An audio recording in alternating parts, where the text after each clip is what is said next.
Hola, gente querida que nos sigue y sospecha con nosotros. En la entrega de hoy, la sospechosa entrega de hoy, continuaremos con nuestro análisis de la posmodernidad y hablaremos de un tema, del pensamiento fuerte al pensamiento débil. El pensamiento débil es una forma de anarquía no sangrante. Gianni Battimo. Hemos hablado en anteriores entregas del paso de la modernidad a la posmodernidad y de sus elementos tanto de continuidad como de cambio.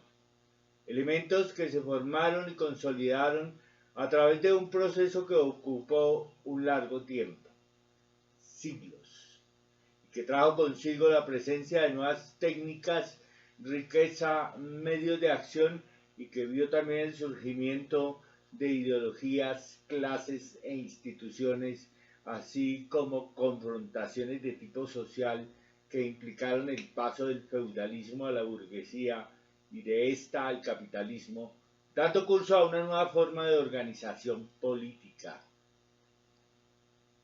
Así las cosas. Y ya dentro de la posmodernidad o posmodernismo, el filósofo, docente y político italiano Gianni Battimo logra establecer una conexión entre dos filósofos cuyos aportes resultan definitivos en el paso que se da del modernismo al posmodernismo, como lo fueron Nietzsche, nihilismo, negación de toda creencia o todo principio moral, religioso, político o social, y Heidegger, hermenéutica, técnica o método de interpretación de textos, llevando al fin de la modernidad por un lado y al paso de un pensamiento fuerte a un pensamiento débil por el otro. Pensamiento fuerte o metafísico es para Bátimo el que habla en nombre de la unidad y la totalidad. Es decir, que aunque utópico busca establecer posturas absolutas. Pensamiento débil o postmetafísico es para Bátimo aquel que rechaza las categorías fuertes, es decir, un tipo de razón que junto con la razón y el dominio de la tradición renuncia a una fundación única, última, normativa. Así el pensamiento débil resulta una forma de nihilismo, una palabra clave de nuestra cultura, una especie de destino del que no podemos liberarnos sin privarnos de aspectos fundamentales de nuestra espiritualidad, es decir, algo frente a lo que no tenemos salida. El nihilismo de Bátimo no pasa por el resentimiento ni la tragedia ante el derrumbe de lo absoluto y la carencia de sentido. Tampoco es fuerte ni busca edificar sobre los escombros de la metafísica o sustituir la voluntad del hombre por la voluntad creadora de Dios. Es un nihilismo débil que ante la disolución del ser no añora el pasado ni anhela el futuro. Para Battimo son inspiradores del posmodernismo tanto Nietzsche como Heidegger. Abro comillas. El acceso a las posibilidades positivas que se encuentran en las condiciones posmodernas de existencia es posible solo si se toman en serio los resultados de la destrucción de la ontología, es decir, el estudio de la teoría del ser y todo lo que lo constituye, operada por Heidegger y antes que él por Nietzsche. Cierro comillas. De lo contrario, será imposible pensar vivir positivamente esto que llamamos posmodernidad. Es decir, para una mente que sospecha, formamos parte de la posmodernidad y solo podemos vivir dentro de ella si asimilamos sus cambios y consecuencias encontrando lo que en ello pueda haber de positivo. Entonces, Battimo hereda de Nietzsche, abro comillas, la muerte de Dios, es decir, la ausencia de valores absolutos, metafísicos, incluida la idea del sujeto, y de Heidegger, la concepción del ser, su tesis según la cual, abro comillas, el ser no es más, acontece, cierro comillas. En consecuencia, que el acontecer del ser no es más que el abrirse lingüísticamente a las varias aperturas y horizontes a los que la historia y el destino lo han conducido, por horizontes concretos dentro de los cuales los entes se vuelven accesibles al hombre y el hombre a sí mismo. Fuente consultada, Filosofía Contemporánea. Conclusión.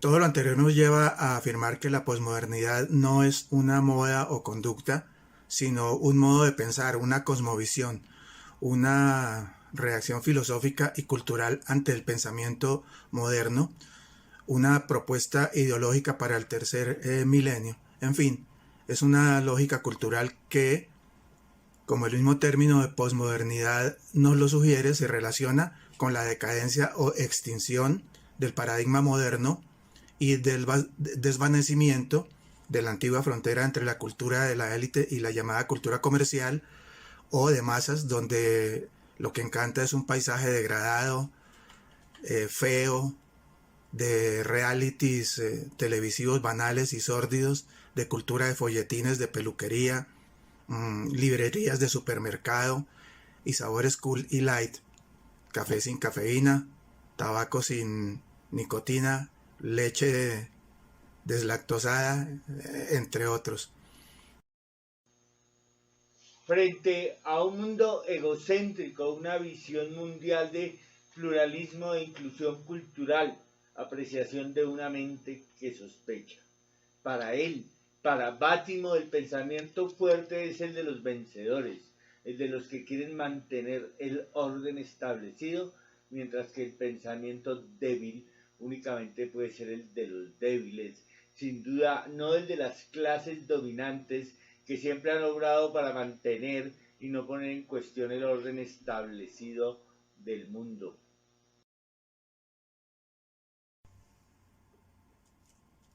Nosotros, nuestra sospechosa posmodernidad y sus efectos en nuestra posmoderna sociedad. Al tratar de ubicarnos dentro de aspectos conceptuales como los planteados por el filósofo y pensador en cuestión, se hace necesario, recurrente si se quiere, dar nuevamente un breve repaso, un vistazo a nuestro reciente y no tan reciente acontecer histórico para tratar de entender nuestro devenir en la sociedad que somos.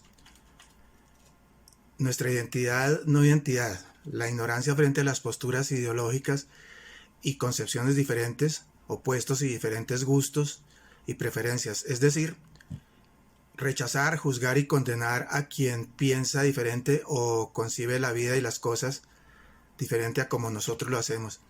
Esto nos condujo desde el momento en que quisimos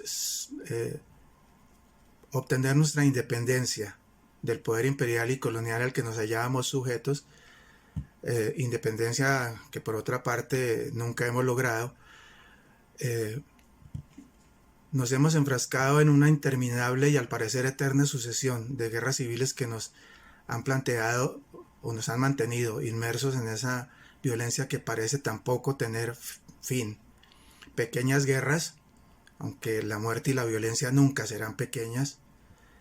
Grandes guerras, es decir, locales y regionales, muchas de ellas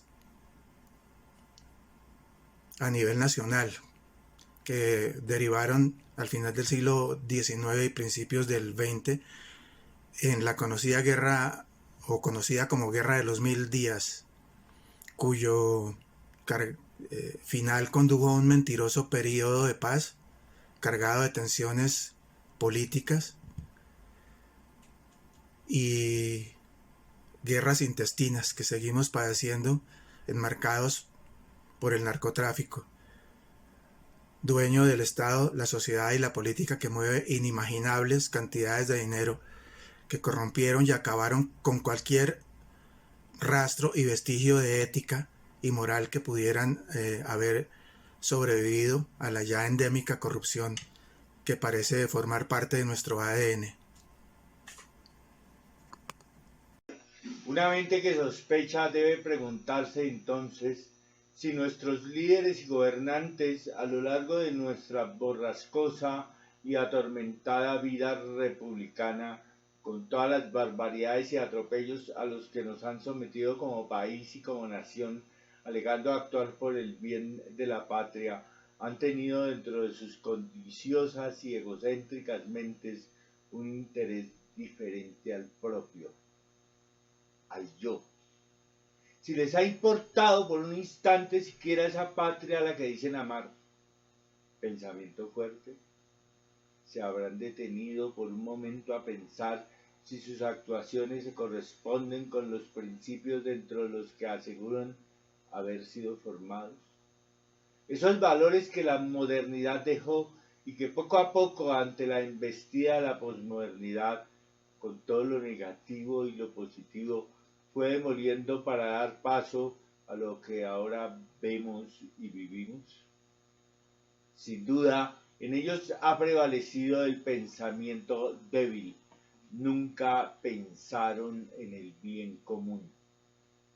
Estadistas incapaces de trazar y mantener una política de Estado, pues lo que unos han querido en algún momento de lucidez y sentido común proponer y lograr, previos sobornos y comisiones otorgadas a un parlamento que compite en corrupción y deshonestidad con el mandatario de turno, lograr que sus integrantes lo aprueben. Otros, al siguiente turno, por odio político o porque va en contra de su, entre comillas, patriotismo, lo revocan o simplemente lo ignoran o violentan la Constitución para modificarlo. Para ellos no existe la noción del pensamiento fuerte. Para ellos no existe la totalidad ni la unidad, pues no les sirven. Esta corrupta clase que nos ha sometido a una dictadura disfrazada de democracia durante más de 200 años, convirtió al Estado en una oxidada y vetusta maquinaria que solo funciona y acelera su paquidérmico paso cuando está debidamente aceitada por la corrupción y el pillaje del que la han hecho objeto. Han convertido en políticas de Estado el no tener políticas de Estado, fiel reflejo de nuestra identidad, no identidad, o mejor dicho, lo que nos define, ausencia total de ella. Pensamiento débil también el nuestro como nación y sociedad, débil, tolerante, sumisa y pusilánime, que ha permitido que esas clases dominantes nos hayan aplastado desde nuestros inicios como república, pues se lo hemos permitido. No en vano se dice que cada pueblo tiene los gobernantes que se merece. Nuestra sospechosa posmodernidad y nuestro comprobado pensamiento débil. Bueno, queridos amigos, hemos llegado al final de esta misión de su canal Sospechosamente. Dándole las gracias por sospechar con nosotros. No te olvides compartir los videos, suscribirte y poner el dedito arriba. Así nos animas a seguir trabajando. Muchas gracias.